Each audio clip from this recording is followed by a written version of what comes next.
HOA buried my front entrance. So I returned their snow, and suddenly they cared about emergency access. The morning they buried my front door, the world was absolutely silent. Fresh Minnesota snow has that muffled, church-like quiet. I shuffled to the foyer in my pink overcoat, tea in hand, opened the door, and hit a wall. Not a drift, a wall. For maybe 5 feet of densely packed snow, flush against my front steps like someone had bricked me in overnight. I just stood there, staring at it over my reading glasses. No path to the mailbox. No walkway to the street. No room for a stretcher if someone needed one. If John had a heart attack tonight, I thought they'd have to dig us out first. Down the block, I heard the HOA's snowplow beep as it backed away from Brenda's perfectly cleared driveway. Of course hers was spotless. Mine looked like a sealed tomb. My phone buzzed. An email from the HOA. Snow conditions are normal for the season. Please use your garage like everyone else. I took a slow sip of tea and felt the old part of my brain wake up, the part that used to dissect corporate risk assessments for breakfast. They thought I was just the difficult older lady on the corner. They had no idea I was already counting photos, timestamps, and liabilities. Before I tell you exactly how I returned their snow, make sure you're subscribed, because this is where the HOA's winter games start to unravel. By the time that email from the HOA finished loading, my tea was already cooling and my blood was warming. Snow conditions are normal for the season. Please use your garage like everyone else. Like everyone else. I actually laughed. I've spent 40 years reading weaponized corporate phrasing, and that one line told me everything. Brenda wanted me to remember my place. Let me back up a second. John and I moved into this Minnesota development 3 years ago after I retired from my job as a corporate attorney. I'd spent my life cleaning up other people's messes. Mergers gone sideways, compliance disasters, risk assessments nobody wanted to hear. My nickname at the firm was the Shark in Kashmir. Not because I yelled, because I didn't have to. When we downsized, I promised myself 2 things. I would wear soft sweaters, and I would never read another contract longer than a restaurant menu. We picked this neighborhood because it looked easy. Rows of identical townhomes, glossy brochures about community, a clubhouse with a fireplace that never actually burned wood, snow removal included, emergency access maintained. Simple. The first winter, everything was charming. John shoveled a little, the plow did the rest. I baked muffins for the neighbors like some late-life parody of myself. There was a young woman at the head of the HOA, Brenda, who treated every newsletter like a lifestyle blog. Snow safety tips from your HOA president, with photos of her in a red puffer vest, holding a shovel she clearly never used. She was entertaining. A little too eager about brand partnerships for ice melt and fitness leggings, but fine. I smiled at her in meetings, asked polite questions, paid our dues on time. I was happy to be the quiet older lady on the corner with the pink coat and too many books. Then, last fall at the budget meeting, Brenda floated something that made my old instincts twitch. We're renegotiating the snow removal contract, she said, flipping her hair like she was selling protein powder. I convinced them to give us a discount if we simplify the routes. Less special treatment, more consistency. That means no more individualized requests. People. It's safer that way. Safer. I raised my hand. Does simplify affect emergency access to the units on the ends of the rows?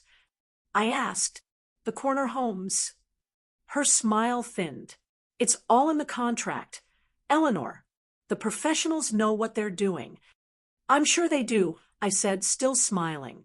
I'd just like to know where the snow is being stored so I can make sure our front entrance stays clear for paramedics, if needed.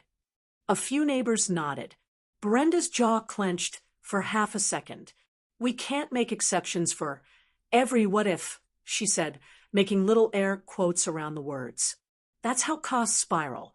The routes are standardized for efficiency and safety. End of discussion. I let it go. Out loud. John didn't. On the walk home, snow already dusting the fake pumpkins on porches, he slipped his gloved hand through my arm. She didn't answer your question, he murmured. She answered it perfectly. I said, she doesn't know the answer and doesn't care. That's an answer. He chuckled. You miss this, don't you? Absolutely not. I lied. For a while, winter behaved.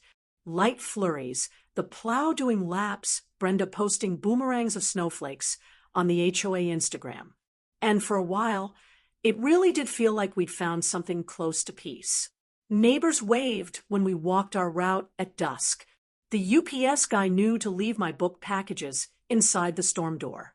The path from our front steps to the street stayed reasonably clear until the first gentle reminder from the HOA landed in my inbox. Residents are reminded not to move, alter, or disturb snow piles created by the contractor. This is for your safety and liability purposes. Non-compliance may result in fines. Attached, a blurry photo of some random footprint near a drift. No unit number, no details. At the time, I rolled my eyes, made another cup of tea, and assumed it was just another overzealous email from Brenda trying to sound official. I had no idea that for your safety and liability purposes was going to turn into my front door being bricked shut. And I definitely didn't realize that asking that one innocent question about the snow contract had just painted a quiet little target on my pink-coated back. Because that first reminder, that was just Brenda clearing her throat. The real performance was still coming. The gentle reminder about not touching snow piles became background noise. Minnesota in December is just one long white blur. You pick your battles. I ignored it, shoveled the 3 steps off my front stoop when necessary, and trusted the contractor to handle the rest. Then came the first real storm. Overnight, we got a proper dump. Wet, heavy snow that bends trees and swallows mailboxes. At 6:30, I heard the familiar growl of the plow, making its laps through the development. I watched from the kitchen window while my kettle hissed, tracing the arc of the truck's lights. Every driveway on our row got a neat little carve-out. The plow would push, reverse, lift, angle, clean up the apron, move on. It was almost surgical until it reached our corner. Instead of a careful sweep, the driver dropped the blade, accelerated, and shoved the entire sheet of street snow right across the opening to our front walkway. I watched the white wave roll and pack itself like concrete against our steps. Then he reversed, dropped another load right on top of it for good measure, and moved on. Our neighbor's path, clear enough to see their doormat. Our path, gone. A white rampart where our entrance used to be. I grabbed my phone and snapped photos through the glass. Car tracks, the plow's angle, the way the piles sloped perfectly away from Brenda's side and perfectly into ours. Time-stamped, geotagged. Old habits die hard. I still started soft. I sent a short, polite email to the HOA. Good morning, Brenda and board. Following last night's plowing, the snow has been piled directly against our front entrance, completely blocking access from the street and sidewalk. This prohibits mail, deliveries, and, most concerning, emergency personnel from reaching our door. Could you please have the contractor return today to restore safe access? Photos attached for reference. Thank you, Eleanor Vance, Unit 12A. I attached 3 photos. No sarcasm, no threats, just facts. 15 minutes later, my phone pinged. Brenda, naturally. Hi, Eleanor. Snow conditions are normal for this time of year. Residents are expected to use their garages as primary access points. The contractor has been instructed to maximize efficiency by minimizing special accommodations. Please refrain from disturbing the snow piles, as previously communicated. Doing so may result in fines. Stay warm. Smiley face. Stay warm. I stared at the screen. My front door was physically sealed shut, and she was sending me emojis. John wandered in, hair still mussed, and looked out the window. "Well," he said, "that's thorough." She just told me not to touch the snow blocking our only ground-level exit, I said, handing him the phone. "Apparently, emergency responders will come down from the chimney like Santa." He read the email twice, slow. His jaw tightened just enough that I noticed. "Maximize efficiency," he read aloud. "That's code for, we told them to bulldoze anything in their way." I sighed, took a sip of cooling tea, and watched a UPS truck struggle through the street. "Maybe it's just a one-off," I said. "Driver having a bad morning." Spoiler, it wasn't. 2 days later, after another modest snowfall, the plow repeated the same maneuver, but this time I watched from the foyer window.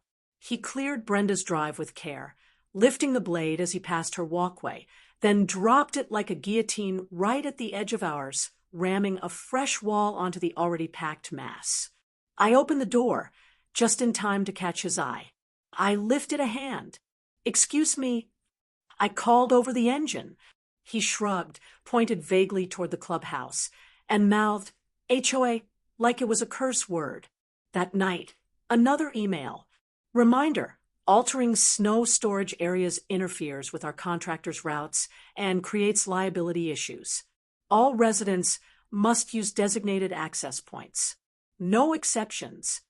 No photo this time, just a line buried halfway down that made my skin prickle.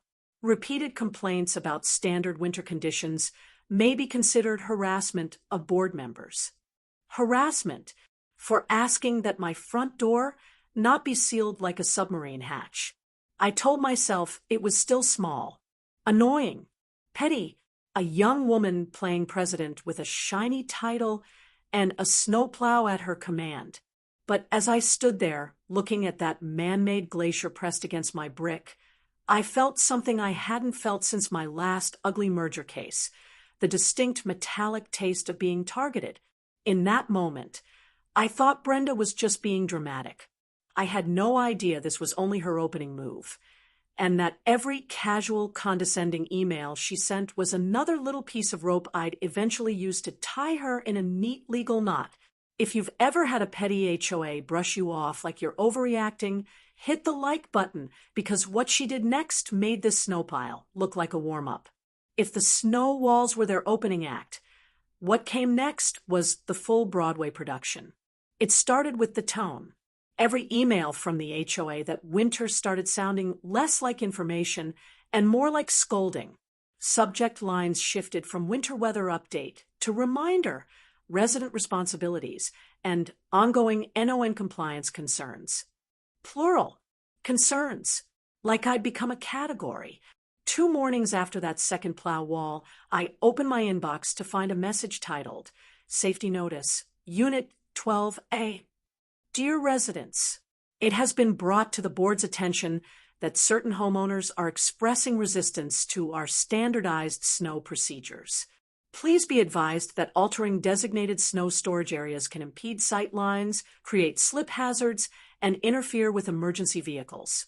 For example, Unit 12A has repeatedly requested special treatment for their front entrance despite adequate garage access being available. This kind of behavior undermines community safety. We appreciate your cooperation in keeping our neighborhood safe. The board." No direct name, of course, but our unit number sat there, naked and underlined by implication, like a nasty little spotlight. John read it over my shoulder, eyebrows rising. "So now you're a safety threat," he said. Impressive resume pivot. I could feel the shift in the neighborhood before I even put on my coat. On my afternoon walk, bundled in my pink overcoat and scarf, the air felt thinner. Mrs. Patel, who usually stopped to ask about my latest mystery novel, gave me a tight smile and hurried past. The young couple at 10C, normally chatty, pretended to be fascinated by their recycling bin when I waved. As I passed the clubhouse, I heard laughter, Brenda's bright, performative laugh, and the low murmur of other voices.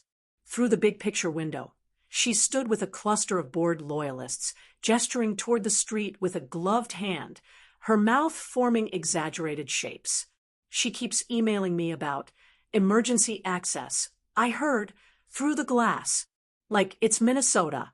If you can't handle snow, maybe this isn't the right community. The woman next to her, Jen, vice president and resident yes person, tilted her head. Is that the lady with the pink coat? Brenda rolled her eyes so hard I could see it from the sidewalk. Yes, she acts like she's the only one who's ever seen snow. I'm not redesigning the entire plow route because one retiree refuses to use her garage like a normal person. Laughter. Someone glanced out, caught sight of me, and the group scattered like pigeons. By the end of the week, the gossip had settled into a neat narrative. Eleanor is difficult. Eleanor doesn't like Brenda. Eleanor keeps complaining about nothing. The snow helped their story. Every time the plow came through, our front entrance disappeared under another engineered avalanche. Every time, I sent a short, factual email, time, date, description, photos. Every time, Brenda responded with some variation of, conditions are standard, and a veiled reminder about fines for moving contractor snow. I stopped being invited to the impromptu wine nights 3 doors down. The group chat. Yes, there was an HOA group chat Brenda, controlled like a little fiefdom, went silent on my end. I knew, because Jen accidentally sent a, can you believe her? Screenshot to me instead of Brenda at one point, then followed up with, oops, wrong Eleanor. There is only one Eleanor. I would walk past driveways that were cleared right up to cute little front stoops, wreaths perfectly centered on doors. In front of ours, a lumpy berm stained with road grit, tall enough that delivery drivers just snapped photos at the garage and fled. One afternoon, a FedEx kid trudged up, took one look at the wall, and tried to balance a package on top of it like some absurd snow altar. Hold on, I called, stepping out through the side door from the garage. You can leave it with me. He hesitated. The HOA sent an email. Said we're supposed to respect designated snow storage areas. Didn't want to get in trouble. I almost laughed. You won't. But thank you for proving my point. When I asked a neighbor casually, has your front been getting blocked too? She shifted, uncomfortable. Oh, no, they're great about ours, she said. Brenda said they're really trying to keep things safe. She mentioned some residents are making it harder. Did she say which residents? I asked, voice light. She flushed. No names. Just, older people sometimes don't like change. Older people. I went home and made tea before I said something I wouldn't regret, but would definitely have to document. The isolation was intentional. I recognized the pattern from 100 corporate disputes. First, reframe the complainer as unreasonable. Second, make them socially radioactive, so no one wants to stand next to them when the hammer falls. Third, keep repeating the words safety and policy until everyone forgets to ask whether anyone is actually safer. What Brenda didn't realize was that every little nudge, every thin LY veiled email, every gossip session in the clubhouse, every extra foot of snow shoved against my door wasn't just bullying. It was evidence. I had a neat digital folder on my desktop labeled Winter. Inside, timestamps, photos, email chains, screenshots of safety notice, Unit 12A. A second folder held copies of the HOA's own rules, downloaded before Brenda could quietly update them. She thought she was winning the popularity contest. She hadn't noticed I wasn't playing.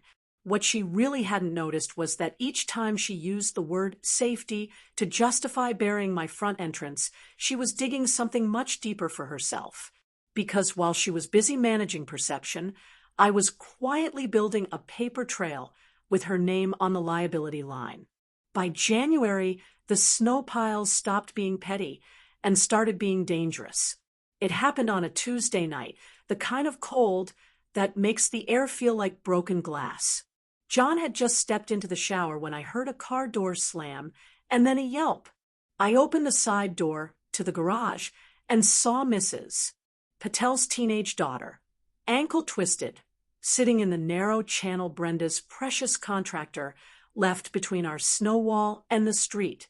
The plow had thrown another load against our front steps, forcing her to walk in the road to get home. A passing SUV had skidded, splashing slush and forcing her to jump sideways, straight into the icy rut where my front walk used to be. Her mother rushed out, sari tucked into winter boots, panic in her eyes. We got the girl up into a chair in my kitchen, ice on the swelling. As I dialed the non-emergency line, I caught Mrs. Patel glancing at the photos of our buried entrance tacked to the fridge. "I thought you were overreacting," she whispered. "I'm sorry." I squeezed her hand. "You're not the one who should be apologizing." The EMTs arrived 10 minutes later. I met them in the driveway, pointing toward the side door. "Front entrance is blocked," I said. "HOA's snow storage." They stared at the frozen barricade, then at me. "You can't get a gurney through that," one of them muttered. "Who signed off on this?" "That," I said lightly, "is an excellent question for the board." They had to angle the stretcher through the garage, past John's workbench, doing a careful three-point turn like they were moving furniture, not a teenager with a throbbing ankle. Every extra second hummed in my nerves like an alarm. After they left, red lights disappearing into the dark, John sat at the table, hair still damp, studying the packed snow outside the window. "This isn't harassment anymore," he said quietly. "This is exposure." "Legal or medical?" I asked. "Both." That night, I sent a different kind of email.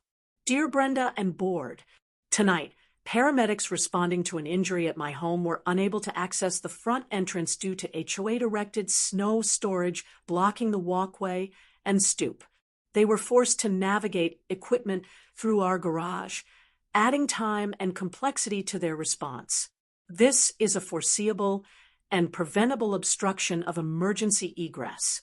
Per Section 4, 2B of the HOA rules, all primary entrances must remain reasonably accessible for emergency personnel at all times, and City Fire Code regarding egress routes. I am formally notifying the board that current plowing practices violate your own safety policy and create significant liability for the association and its officers. This email serves as written notice of a hazardous condition. Please confirm by 5 p.m. tomorrow how you intend to restore and maintain safe access to our front entrance. Regards, Eleanor Vance, Unit 12A. No emojis. No please. Just their language, turned right side up. The response came at 11:42 p.m., which told me Brenda was rattled. "Eleanor, we are aware of the incident and are relieved to hear it was not serious.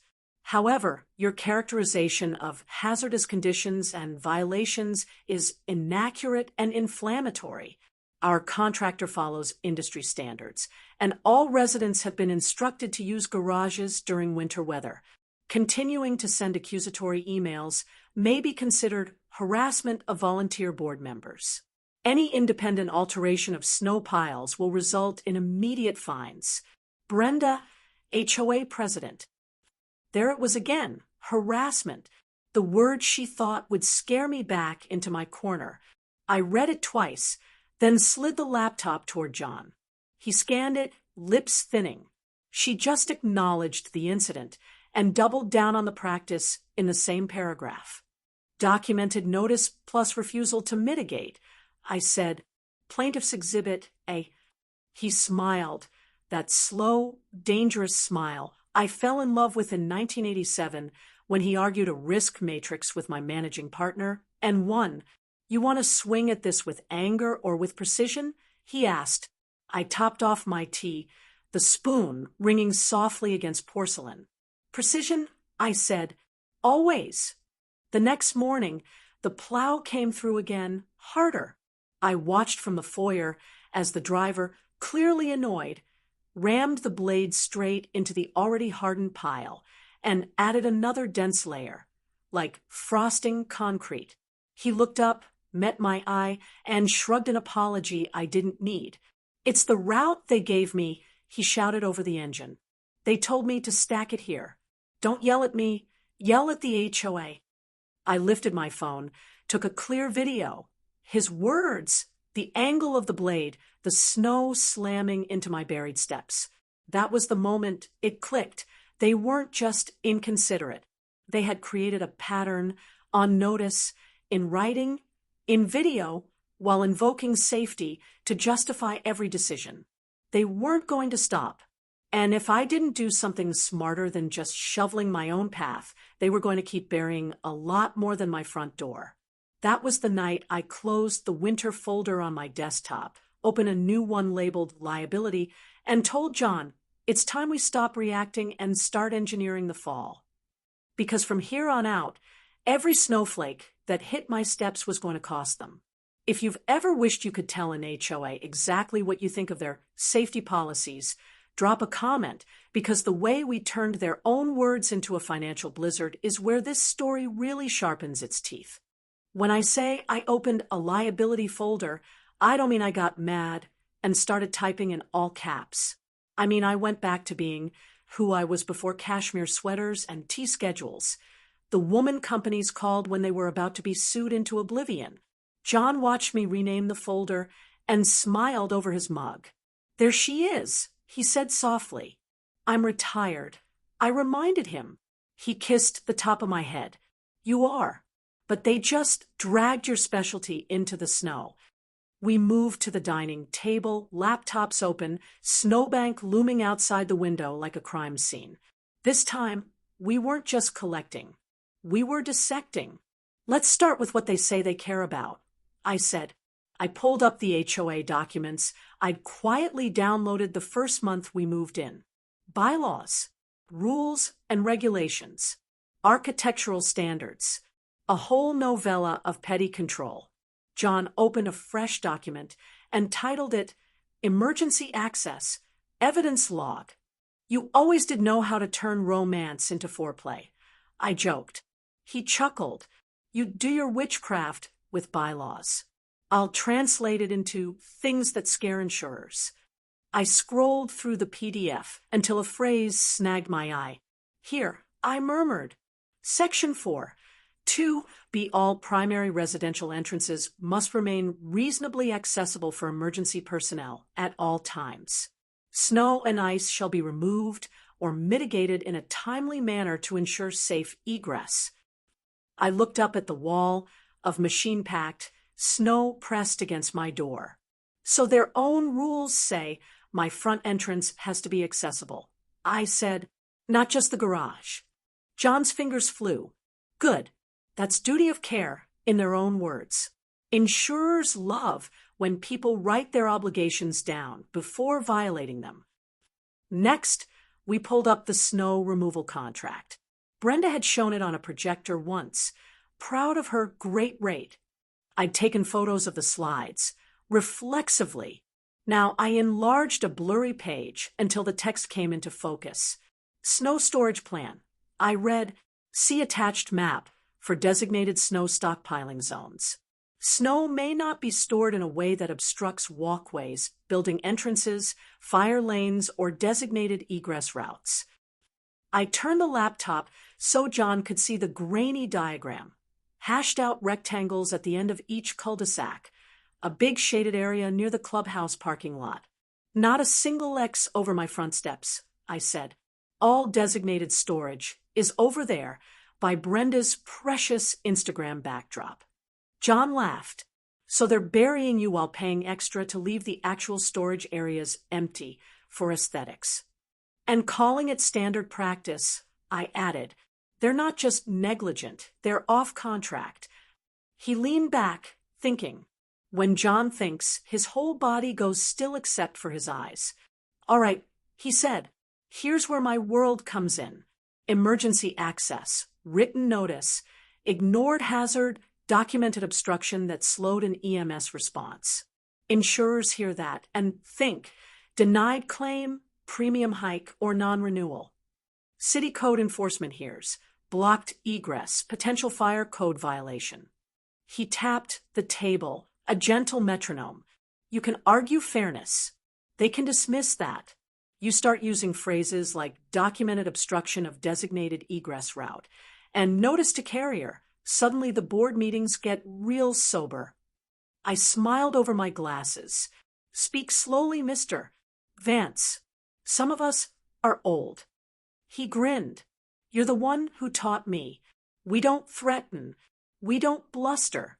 We describe precisely in writing what already happened and who knew what, when. Then we ask calm, boring questions that scare accountants. I pulled up Brenda's last email and highlighted key lines. Harassment, industry standards, use garages as primary access. Then I laid them alongside the HOA rule and the contract language. She's used safety to justify ignoring safety, I said, and she's on written record doing it after EMS had trouble accessing the house. John's voice went softer. You know what this really is, Elle? It's not just snow. It's the exact scenario insurers use in trainings. Don't block this, or someone will get hurt, and you'll be on the hook. And she turned it into a power move. Outside, the plow rumbled somewhere in the distance, scraping another street. Inside, every scrape just sounded like a timer ticking down. That's enough to win, he said quietly. You could bury them in complaints and probably collect a nice settlement if anything worse happens. I shook my head. I don't want a settlement. I want that front entrance open. I want paramedics to roll a stretcher straight to my door without playing Tetris in the garage. And I want Brenda to understand that safety isn't a word you throw around to bully retirees. So we don't just stop them, he said. We teach them. We design it so they teach themselves. I corrected. The best losses are the ones your opponent walks into thinking it was their idea. He raised his mug. To precision, then. I clinked my tea against his. To precision. In that moment, I stopped being the woman writing irritated emails about snow and became, again, the person I'd been paid very well to be. The quiet specialist who understands that one clause, one email, one photograph taken at the right time can flip the entire balance of power. From here on out, I wasn't just documenting. I was engineering outcomes. And all I needed next was their own plow and their own arrogance to give me the perfect piece of proof. Once we knew exactly which strings existed, the next step was deciding how hard to pull on each one. I treated it like any other investigation. No drama, just systems. First, I made a map. I stood in the foyer with my phone in one hand and a legal pad in the other, looking through the sidelight window at the snow wall. Every time the plow came down our street, I filmed from the same angle, blade position, direction of push, where the snow actually landed. I labeled each clip by date and time. Jan 9 to 6:17 a.m. M. Wall at 12 A. Then I walked the block. I photographed every other corner unit's front entrance. Cute wreaths, clear walkways, even little paths carved from the street to the stoop. Our corner? A compacted white bunker. I did side-by-side comparisons in a folder called Unequal Treatment. John watched me import everything. You're building a chronology, he said. I'm building a story a claims adjuster can follow in 3 minutes. I corrected.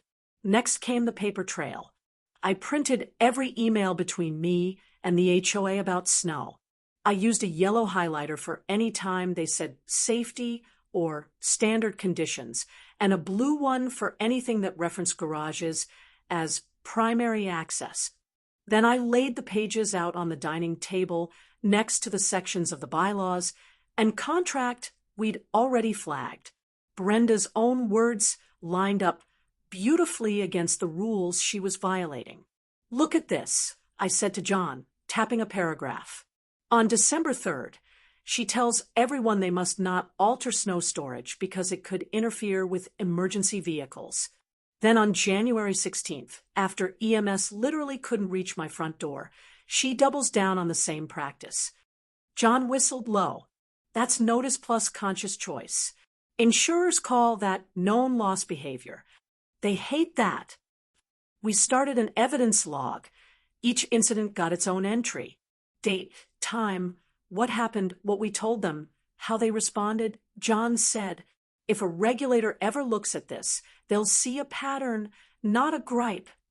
While he typed, I quietly collected the softer pieces. Screenshots of the HOA's Instagram where Brenda posed in front of the pristine clubhouse stairs, hashtags about safety first, and our cozy community posted the same days our own steps were entombed. Copies of the safety notice, Unit 12A email, where she implied I was undermining community safety by asking not to be buried alive. In another life, those posts were just vanity. In this context, they were Exhibit C. She knew what safe access looked like, and she chose aesthetics over compliance. I didn't confront her. I didn't storm any meetings. Instead, I started asking very boring questions in very calm ways to people who were obligated to care.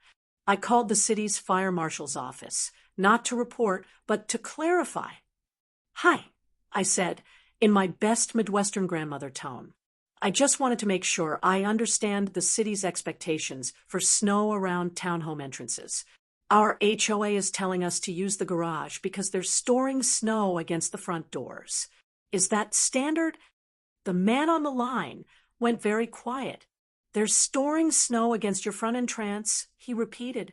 "Yes," I said simply. "We had an EMS call last week, and they couldn't use the front door. I just don't want to be a bother if that's normal." He sighed.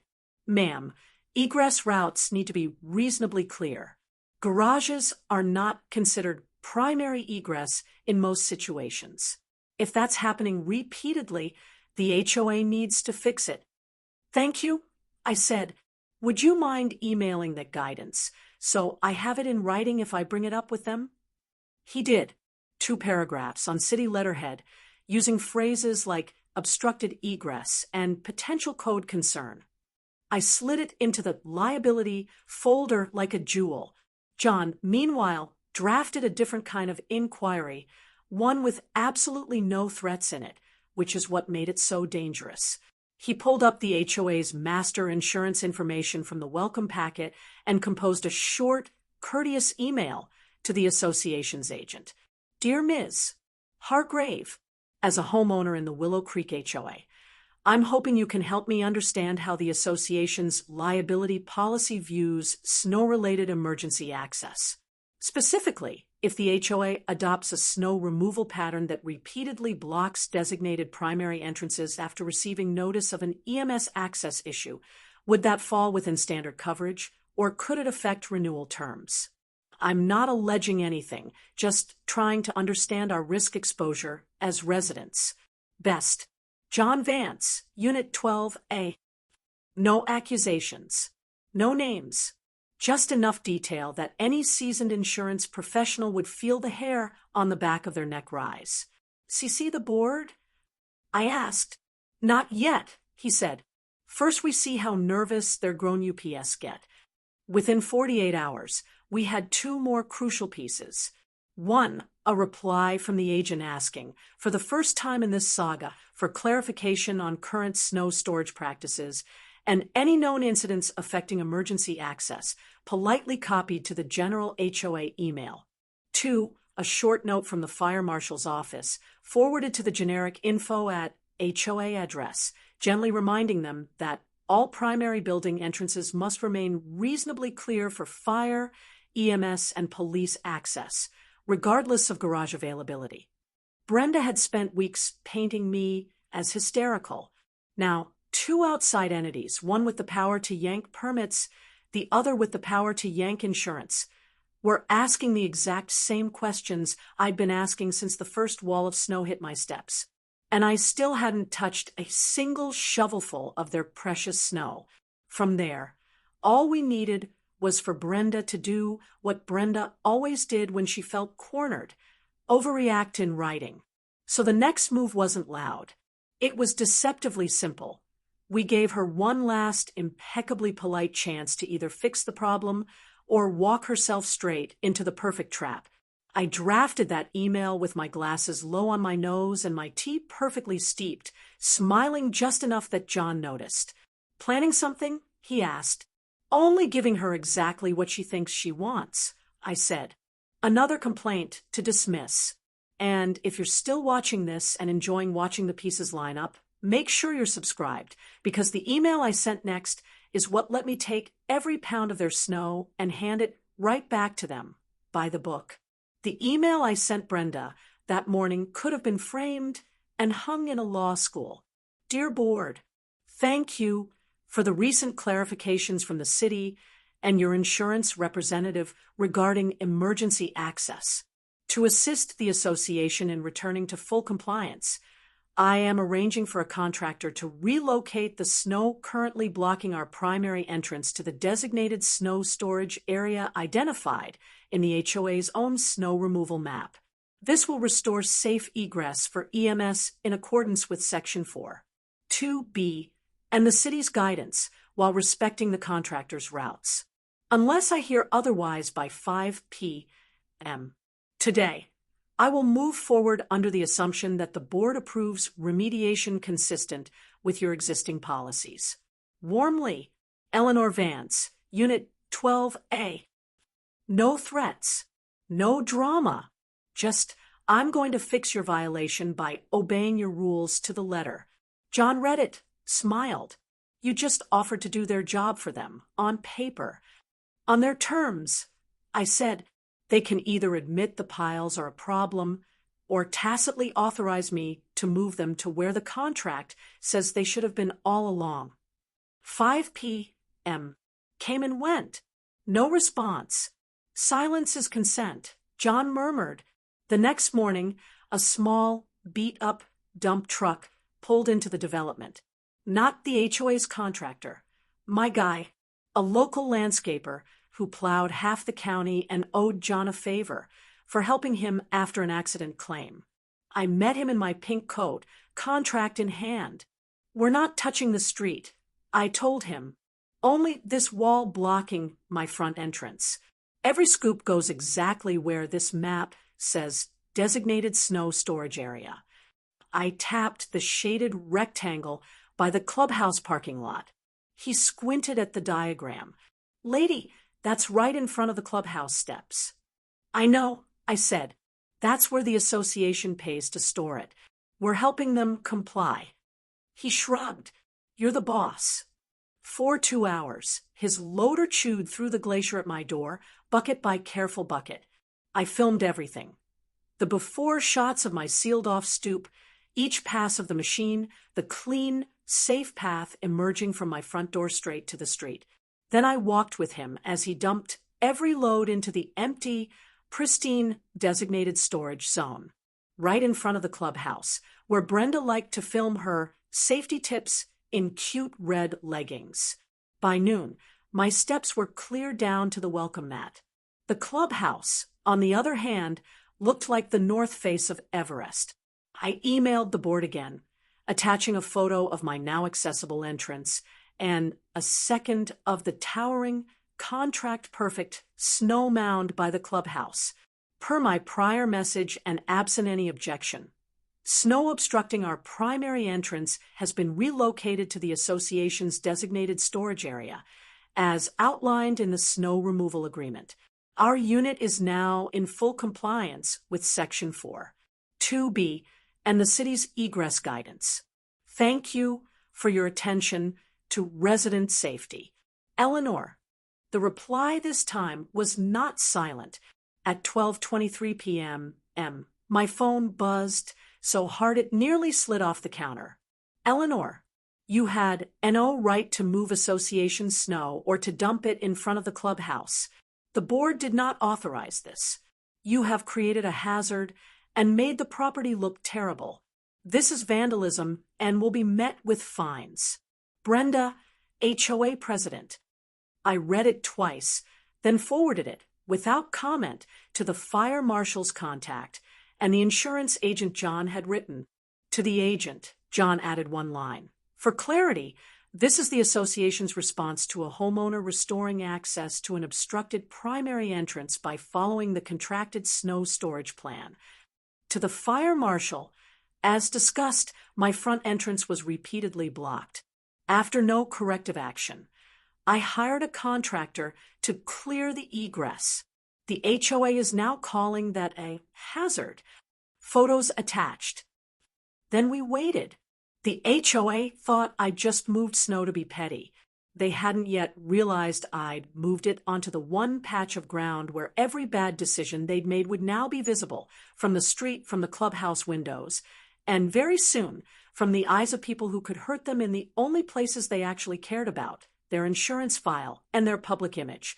2 days later, when Brenda panicked and called an emergency HOA meeting about the Eleanor situation, I knew they'd taken the bait, and that meeting was about to become the stage for their own very public avalanche. The emergency HOA meeting was scheduled for Thursday at 7 p.m., right after work, so Brenda could have a full live audience. I arrived 5 minutes early in my pink coat, snowflake scarf, and with a neat manila folder under my arm. John walked beside me, carrying nothing but that calm, insurance guy expression that makes executives sweat. Through the clubhouse windows, I could already see the problem Brenda hadn't planned for. Everyone had to climb a cramped, little shoveled path carved straight through the mountain of snow my contractor had moved to the designated storage area. Parents hoisted toddlers. One older neighbor clutched the railing, muttering, "This is ridiculous," as she squeezed past the icy berm. The clubhouse foyer was a bottleneck of wet boots and irritation. People weren't smiling. They were looking at the glass doors, at the artificial glacier pressing against them. Inside, Brenda stood at the front in her red winter leggings and branded vest, jaw tight. Her usual Instagram smile was nowhere to be found. "Thank you for coming on such short notice," she began, clutching a stack of papers like a microphone. "We've had an incident of vandalism. Snow was deliberately dumped in front of the clubhouse, creating a hazard and making our community look," she swallowed, "less than ideal." A few heads swiveled toward me. I just took off my coat and sat in the second row, John beside me. He opened a legal pad. I opened my folder. Brenda continued. "One resident took it upon herself to hire an outside contractor and interfere with the association's snow plan. This is absolutely not allowed. It exposes all of us to liability." I raised my hand. She hesitated, then forced a smile. "Eleanor, we'll get to homeowner comments at the end." From the back, someone called, "Isn't this about her? Maybe let her talk." "Jen," the vice president jumped in. "We're trying to maintain order." Another voice cut her off. I almost slipped climbing over that pile out front. "If this is order, it's not working." Brenda's nostrils flared. "Fine. 2 minutes, Eleanor." I stood, smoothing my sweater, and walked to the front. I didn't take the podium. I just turned so I could see both the board and the folding chair crowd. "Thank you," I said. "I'll be brief." I laid 3 sheets on the table facing the board. The HOA rule, the snow contract map, the email from the fire marshal. "This," I said, tapping the first page, "is Section 4, 2B of your own rules. All primary residential entrances must remain reasonably accessible for emergency personnel at all times." This, I tapped the second, is the snow storage map from your contractor. Notice there is no X over my front steps. Storage is over there. I pointed toward the clubhouse doors, where the pile sits right now. A low murmur rolled through the room. And this, I tapped the third page, is an email from the city's fire marshal confirming that blocking front entrances and relying on garages is a potential code concern. Jen shifted in her seat. What does that have to do with you dumping snow at the clubhouse? I smiled. For 3 months, the contractor, under direction from this board, has repeatedly stored street snow against my front entrance, completely blocking it. I documented every incident. On this date, I held up a photo of the paramedics squeezing a stretcher through my garage. EMS could not use our front door. I notified the board, in writing, that this created a hazardous condition. The board's response was to call my concern harassment and instruct me not to touch the snow. Several neighbors turned sharply toward Brenda. Mrs. Patel raised her hand halfway, then spoke without waiting. My daughter sprained her ankle because she had to walk in the street. She said, voice trembling, the paramedics couldn't use their front door. I was there. Brenda's cheeks flushed. We can't redesign the whole plow route because 1 or 2 people don't like winter. John finally spoke, his voice mild. This isn't about liking winter. It's about documented obstruction of an egress route after notice of an EMS access issue. A man in a Carhartt jacket frowned. Documented what? John turned, so he addressed the room, not the board. I work in risk and compliance for insurers. When an association is told in writing, hey, emergency services couldn't reach a front door because of how you're piling snow, and their response is to keep doing it and threaten the person who reported it. That's the kind of thing that gets claims denied, or policies non-renewed, or premiums doubled.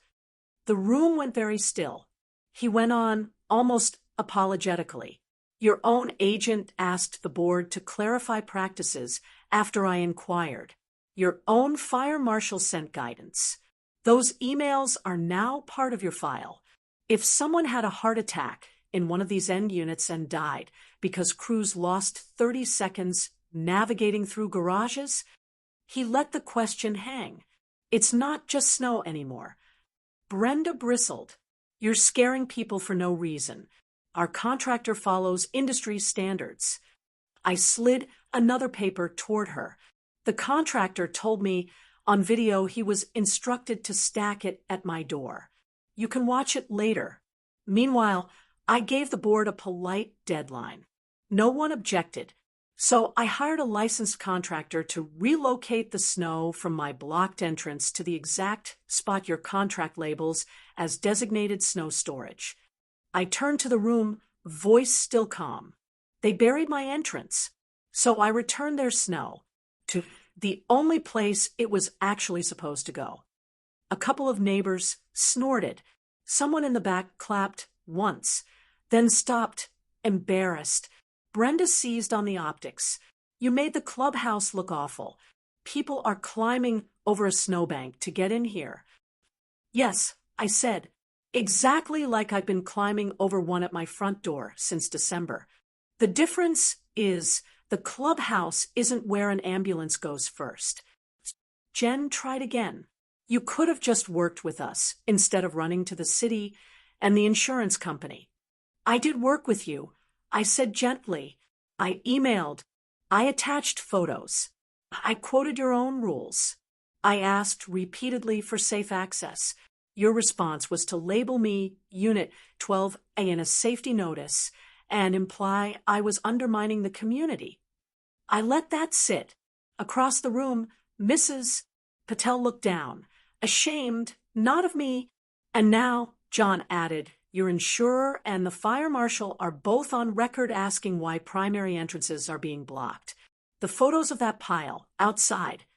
He nodded toward the snow pressing against the glass. They show you knew how to keep one entrance clear when you wanted to. You just chose not to for some homeowners. A retired firefighter in the second row raised a hand. I did 30 years on engines, he said. If I'd pulled up and seen a front door like the one in those pictures, I'd have been writing you up before my boots hit the porch. This is basic. that, more than anything, cracked the room.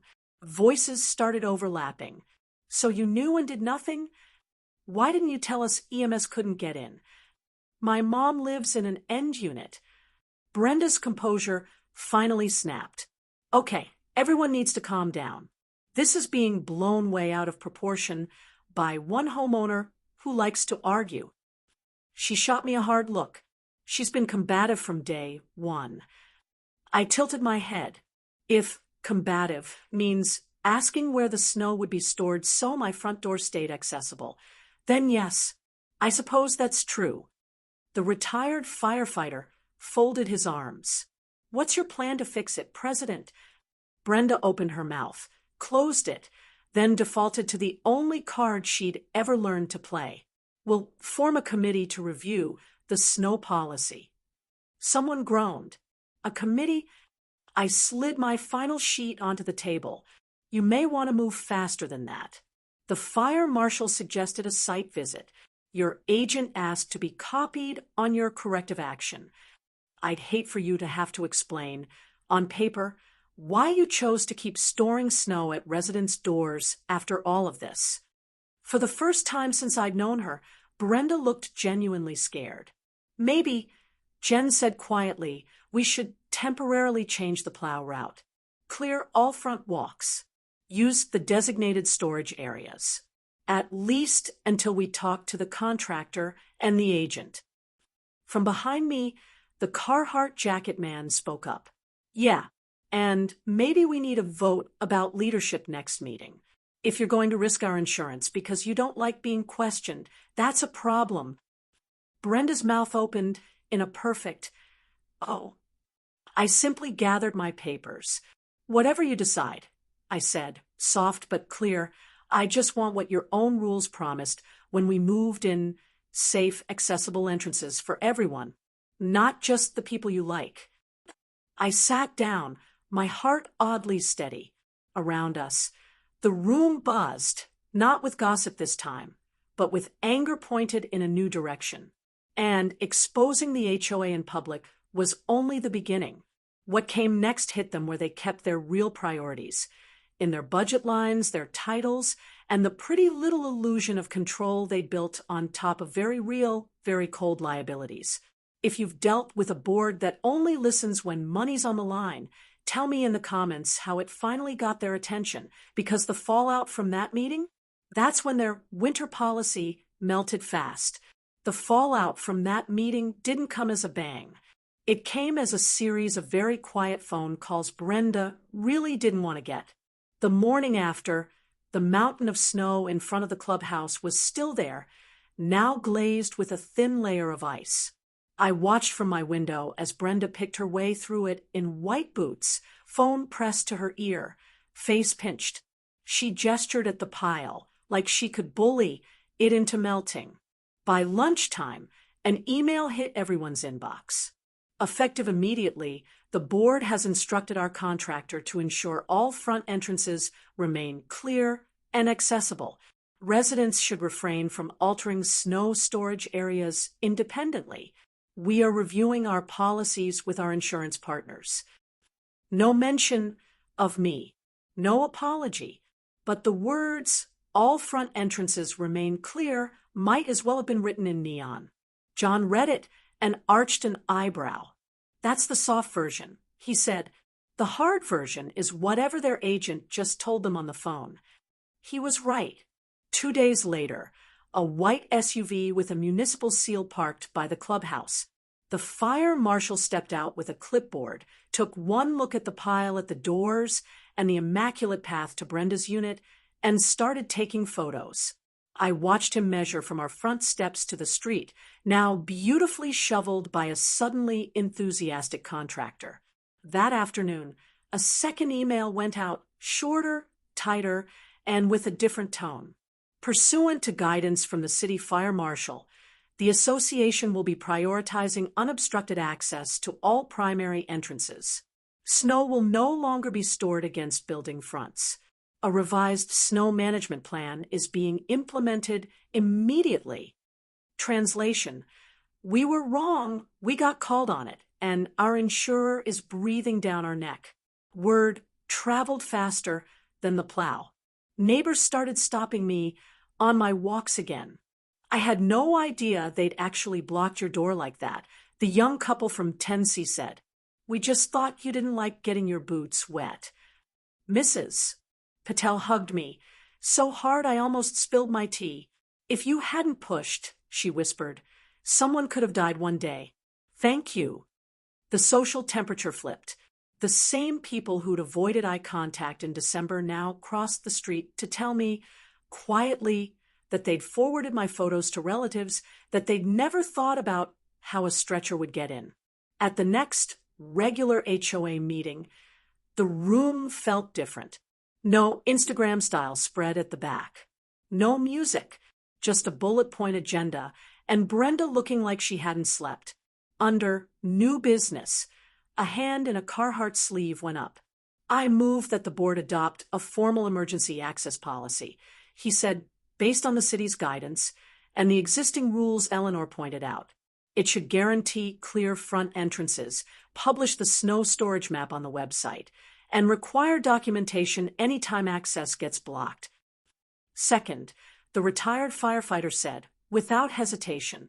All eyes went to Brenda. She cleared her throat. We're already doing most of that. She tried. There's no need to. Her own vice president cut in, voice gentle but firm.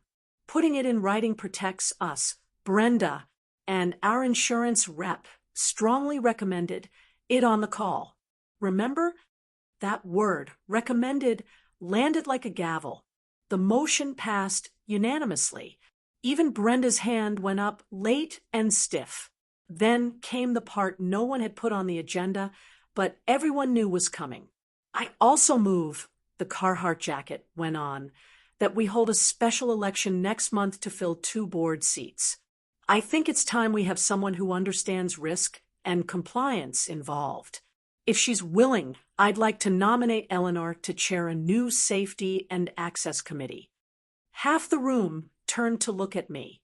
My first instinct was to decline. I'd spent my whole career in conference rooms exactly like this, and I'd promised myself I was done. John squeezed my hand under the table. You don't have to, he murmured. You've already won. I looked at Brenda, at her tight smile, at the way her gaze skittered away from mine. Then I thought about the EMTs wrestling a stretcher through my garage, about Mrs. Patel's daughter on my kitchen chair. I'll serve 1 term, I said, standing so everyone could hear. Not to play politics, just to make sure none of us ever has to argue about whether an ambulance can reach a front door again. There was actual applause. Not roaring, not movie loud.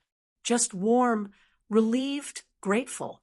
The kind of sound people make when they realize someone was fighting for them even while they were rolling their eyes. Brenda didn't resign that night, but the spell was broken. She lost the presidency in that special election, slipping quietly into an ordinary board seat. No more snow safety tips with your HOA president, videos on Instagram. No more mass emails about harassment from Unit 12A. Instead, the winter updates started sounding a lot more boring, references to egress routes and designated storage zones. Photos of neatly cleared front walks, including mine, like nothing had ever happened from that January on. Every storm followed the same new pattern. The plow would clear the street, then, almost reverently, the short path from every front door to the road. Our steps stayed bare down to the mat. The UPS guy started leaving packages at the actual door again, and the HOA, for the first time since we moved in, genuinely cared about emergency access. If you've ever watched a petty rule backfire into real change, hit the like button, because this little suburban snow war might have ended at my front door, but the lesson traveled a lot farther down that street. Winter finally loosened its grip in April. The piles shrank, the salt dust washed off the streets, and for the first time in months, I could open my front door without bracing myself for a man-made glacier. I still remember the first normal storm after all of this. 3 inches, light and powdery. I woke before dawn out of habit and padded to the foyer in my pink coat, tea in hand. The plow turned into our street. Same driver, same truck, but this time, when he reached our corner, he lifted the blade right before my walkway, reversed, and carved a neat, careful path from my front step straight to the road. He backed up, gave a little salute toward the house, and moved on. No wall, no rampart, just access. Exactly what the glossy brochure had promised 3 years ago. John appeared beside me, robe tied haphazardly, watching through the glass. Feels different when you don't have to calculate EMS response times over breakfast, he said. I smiled. I admit, I prefer this kind of math. Life in the development settled into a quieter rhythm. Neighbors started waving again, without the awkward little flinch. The young couple from 10C brought over banana bread one night, and, cheeks pinker than the loaf pan, apologized for believing the Unit 12A is difficult narrative. We thought you were mad about Christmas decorations. They confessed. I'm rarely mad about decorations. I said, I reserve that energy for obstructed egress routes. Mrs. Patel's daughter healed. When she started walking without the boot, she came by with a plate of samosas and a shy thank you card. She'd drawn a little cartoon of my front door with a clear path and tiny EMTs giving thumbs up, out of everything that went on the fridge. The new emergency access policy rolled out in a tidy PDF. Front entrances explicitly listed as primary egress. Photos of the snow storage map posted on the HOA website. A requirement that any time a path got blocked, the contractor documented it and reported back.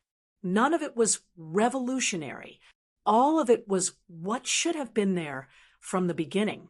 But seeing it in writing with dates and vote counts, and my name listed once at the bottom as committee chair, scratched an itch deep in my retired lawyer brain. Brenda kept her board seat for a while, but the spotlight moved. She arrived late to meetings, spoke less, no longer framed everything as a personal brand. The Instagram quietly shifted from snow tips with your president to generic stock photos of sunrises and mulch sales. Influence doesn't survive long in cold light. One evening, as the last of the dirty snow retreated into the storm drains, I passed her by the mailboxes. For the first time, she didn't look like an ad. She looked tired, human. She cleared her throat.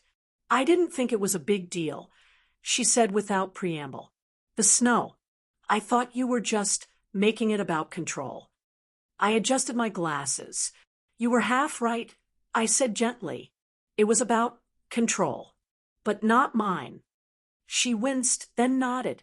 "The agent said if there was one more egress incident, they'd review our whole policy."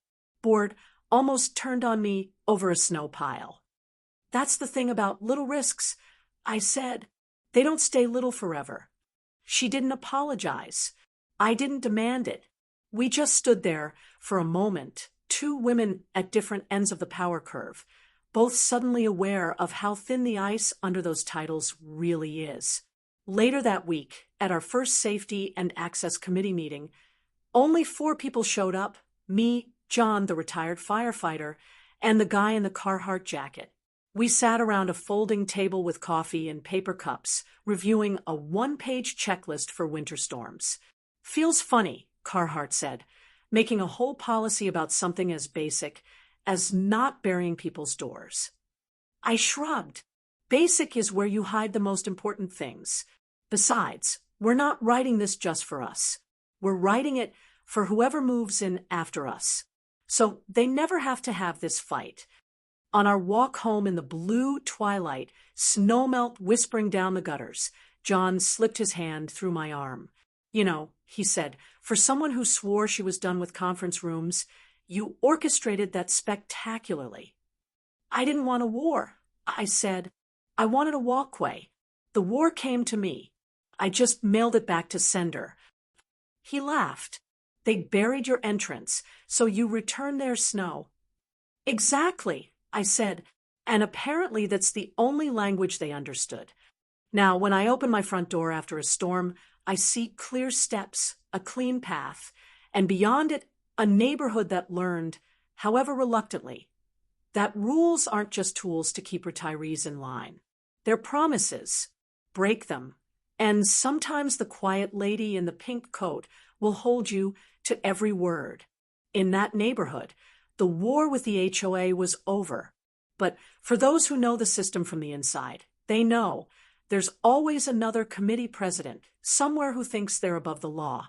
Subscribe to the channel and watch the absurd story that occurred at another HOA. Click on the video that's currently appearing on your screen.